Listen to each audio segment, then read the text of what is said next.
What if I told you that there was an ancient scroll that foretells of a future king and the coming of his final kingdom? Would you believe me, or would you dismiss it as pure fiction? Join Tanya and Teresa as they explore the mysteries leading up to the fulfillment of 1,000 years on earth with Christ.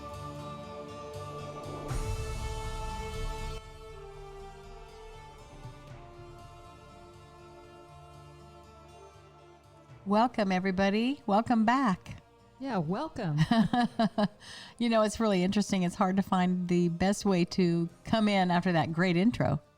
That is a really neat intro. Well, last week we thanked all of our Patreon supporters for helping us helping support our page and making it possible for us to begin to do some more creative things. Yeah, I'm excited where we're going with all of this. There's a lot to talk about these days. Yeah, well, you know, Teresa, when God first laid on our hearts that we needed to do this, and it really stirred from a book that we were writing called Zadok and the 12 Gates, and it's an exciting adventure about a 12-year-old boy who witnesses the final battle between good and evil. And some of you have heard clips from it and are asking us all the time when we're going to get it finished. So you can keep us in your prayers about that. But that led us to think about the coming kingdom and how many people are without hope and don't realize that this right now is temporary. Yeah, it's all temporary. It's so exciting, even with this book that we're writing, that God really laid on my heart to do more research and to dive into the Word and to discover things that I have not really looked at before. And, you know, we talked about the coming of Melchizedek and the ancient priestly line and things I had never seen before. And then once you see that the kingdom is written through the whole entire Word from the Old Testament to the New Testament, I don't know, I think they said over 400 times that it's referenced.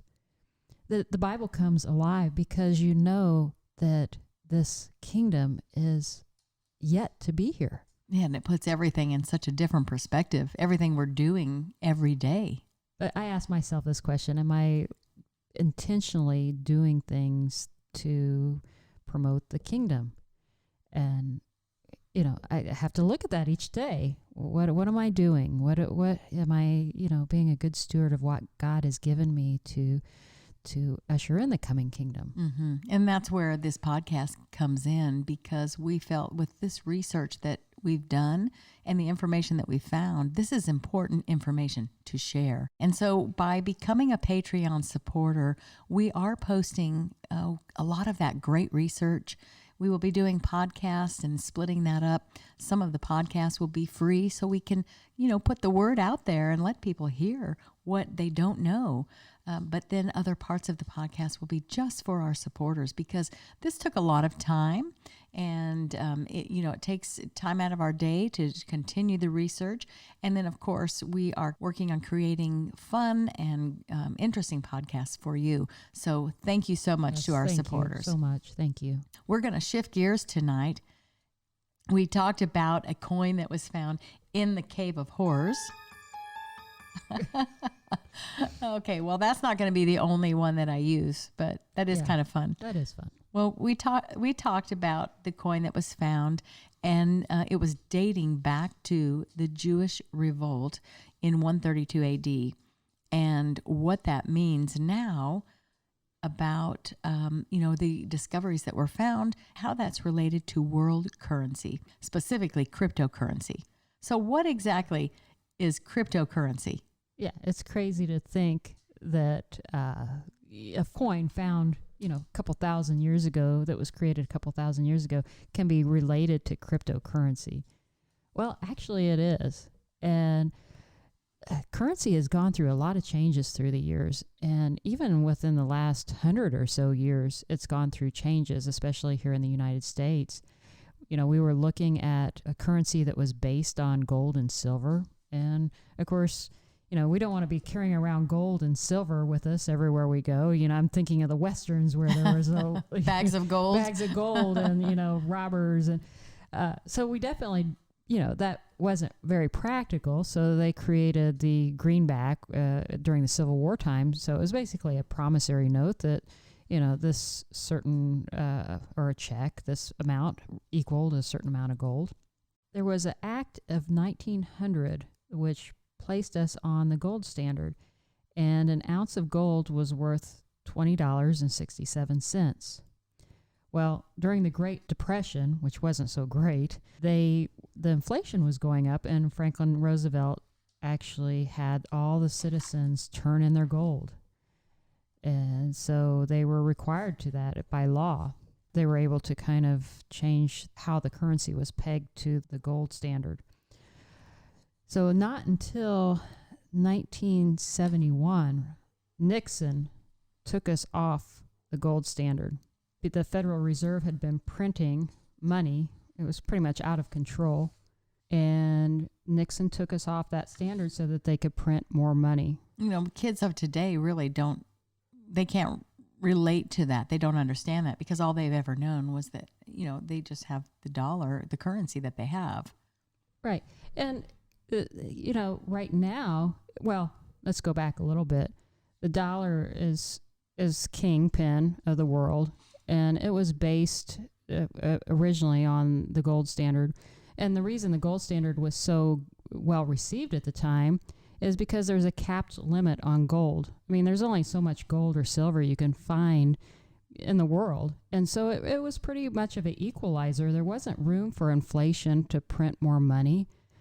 There wasn't more room to, change how much is printed because it was actually a fractional amount of the gold. Well, after Nixon did that, the dollar changed to the petrodollar, which it was based more on oil.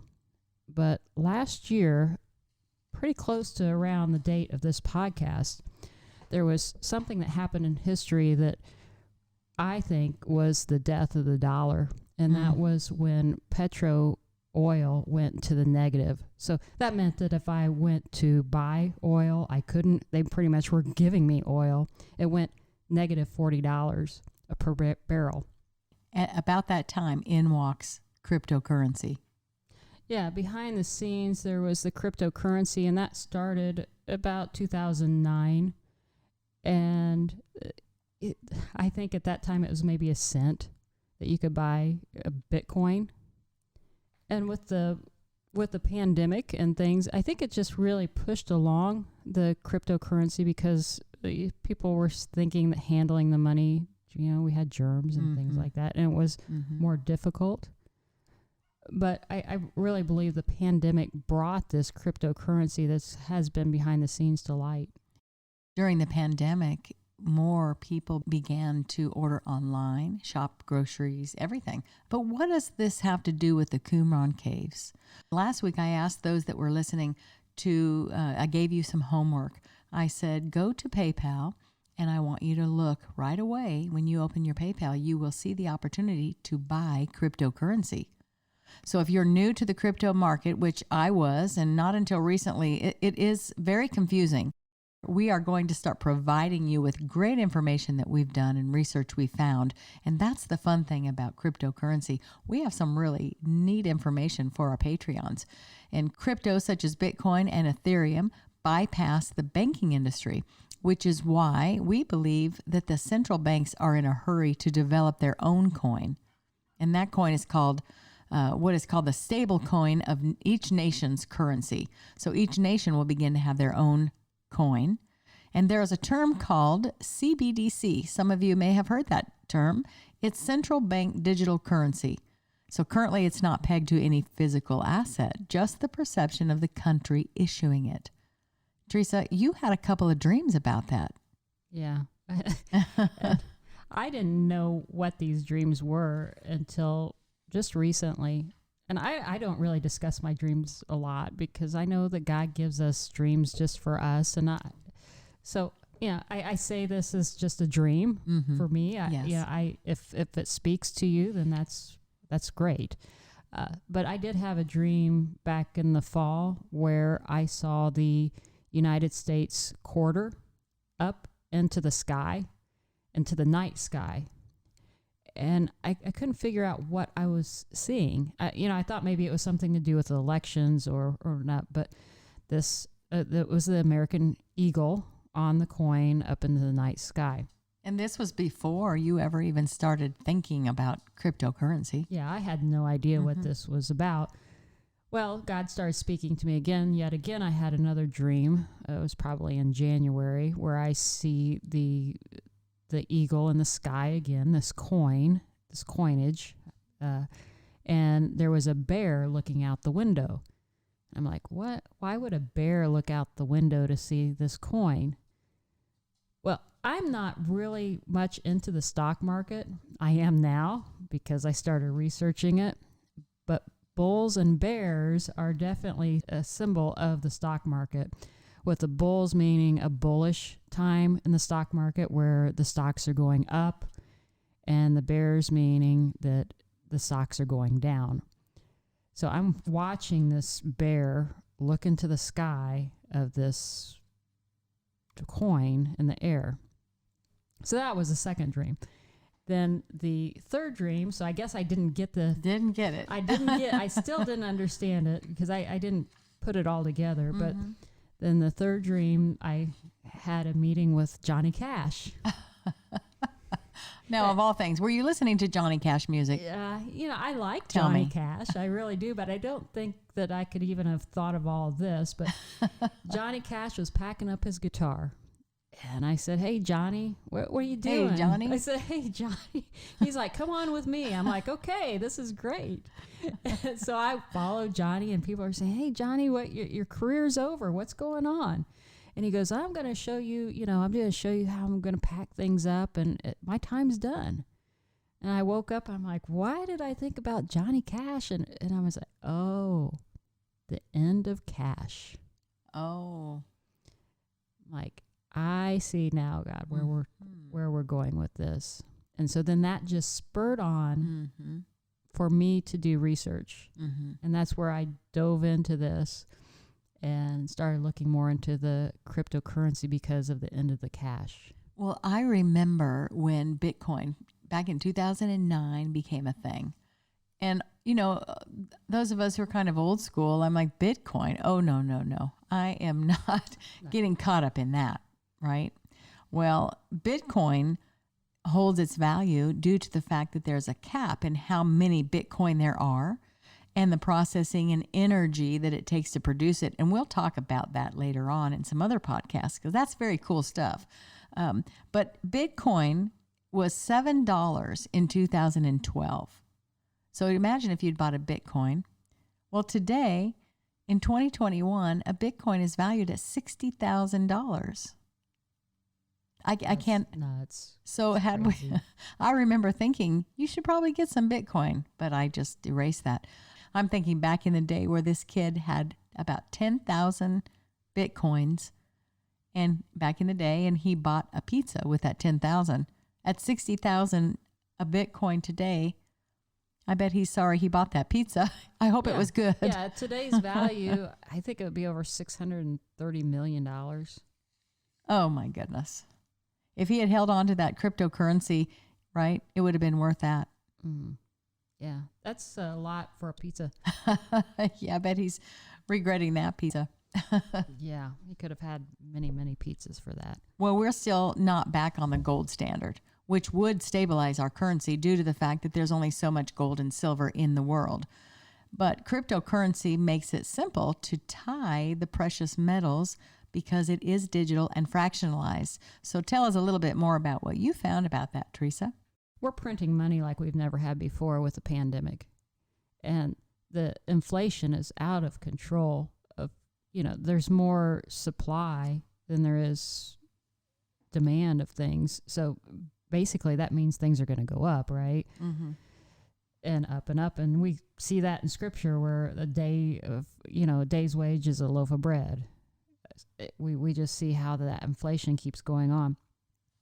There's an interesting website. If you go to debtclock.com, that's DEBTCLOCK.com, you see that 1 ounce of silver is pegged to $5,000. So if you bought a silver coin right now that's worth about $26, if you had it where you knew that it was pegged to the U.S. silver currency, it would be worth about $5,000. For an ounce of gold, which right now it's going about $1,700, it would be worth $37,000. So you can see the inflation right there. It's crazy, because we even talked about back in when the Great Depression that the silver, the gold was only like $20. Well, I mean, it's now $1,700. That's not a whole lot from back in the 1930s. So there's definitely been a suppression of precious metals. I think if we ever go back to the gold standard, the value of an ounce of silver then would skyrocket. It would be crazy. And there's a lot of people now that believe that can happen even this year, because really these countries are very concerned over Bitcoin, because Bitcoin is decentralized. There's no bank. There's nobody that can control it. So that the countries want to make sure that they can control the currency, because if it bypasses the banks, then that's some very serious issues for different countries. Yeah, and that's why a lot of the banks, they don't like Bitcoin, right? They're not for cryptocurrency unless they can create their own. So a lot of interesting information regarding gold and silver and cryptocurrency. Within the last couple of days, there's been some major events following cryptocurrency that is set to emerge in the not so distant future. Teresa, you showed me something yesterday that is absolutely unbelievable. And it relates to the things that are available through apps like PayPal and Venmo and those kind of things, where you have the opportunity to buy cryptocurrency. So for our Patreon subscribers, we are going to have a special podcast dedicated to new events in the crypto market, as well as a PDF and a quick guide on how to invest. And this is fascinating information. I'm like you, I've never followed the stock market, but after your dream, and after somebody brought some other information to my attention that we will share just for our Patreon subscribers, I couldn't help but invest in a little bit of cryptocurrency myself. Yeah. With all this, we do know where it's going. We do know this is a global currency. And in Revelation 13, it talks about a day where we'll not be able to buy or sell unless it says it right here in Revelation 13:16. And the second beast required all people, small and great, rich and poor, free and slave, to receive a mark on their right hand or on their forehead, so that no one could buy or sell unless he had the mark, the name of the beast, or the number of its name. Mm-hmm. So, do I believe that cryptocurrency is the mark of the beast? Well, I think once you start pledging allegiance to the beast himself, receiving that mark. But it is leading into the one world order, the cryptocurrency. So, I think that even with what they call fiat, which is the money we use now, is a precursor to one world currency, because it's not pegged to, the gold or silver. Well, a lot of the banks in Europe are beginning to start processing and setting in motion what they need so that they can use digital currency as opposed to cash. Yeah, it's cheaper. They can do cross-border payments, very inexpensive, and they also do what's called remittance, where they can pay family members that maybe need money, but the exchange rate's too high. So there are some very good things that come along with this, but then there can be also some pretty nefarious things as well. Yeah, and that will be some of the things that we will cover in our special podcast for Patreons only. We are heading at a breakneck speed for a one world government. Could it allow you to purchase precious metals and be prepared for times ahead? Absolutely. It is imperative right now to listen to God's voice in these days. I think more and more He'll be showing you dreams like what Teresa had. He will be confirming in your spirit of what you need to do so that you're ready as we move into a one world government. Yeah, and by nature, I'm a prepper, not a pepper. A prepper. I'm a I'm a prepper. You're a prepper. Wouldn't you want to be a prepper too? But I do think it is good to be prepared, whether it is food insurance or, having some way to barter or trade, because we know how quickly that the world can turn. We've seen it here in this last year. So it's always good to prepare. Do we think we will see God's wrath? I think so. Well, I don't think we will, but I think the world will. Mm-hmm. Well, 1 Thessalonians, I think you read that in our last podcast. For God has not appointed us to suffer wrath, but to obtain salvation through our Lord Jesus Christ. So I'm counting on the fact that God is beginning to give us wisdom at what to do and how to prepare. Without worrying, we don't have to worry. God is going to supply all of our needs. He provided manna in the desert, right? Absolutely. So we don't have to worry, but there are some things that God is beginning to show believers. And I'm so excited to share some of that with you. We will, again, as I said, we will be providing a PDF with some special information just for our Patreon subscribers.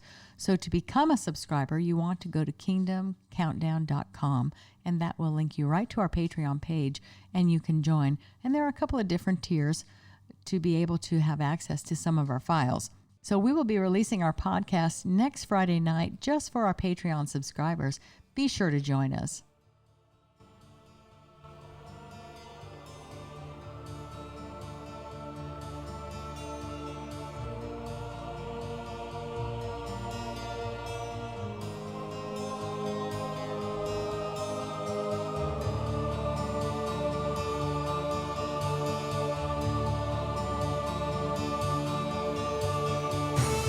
For more information, find Tanya and Teresa at kingdomcountdown.com.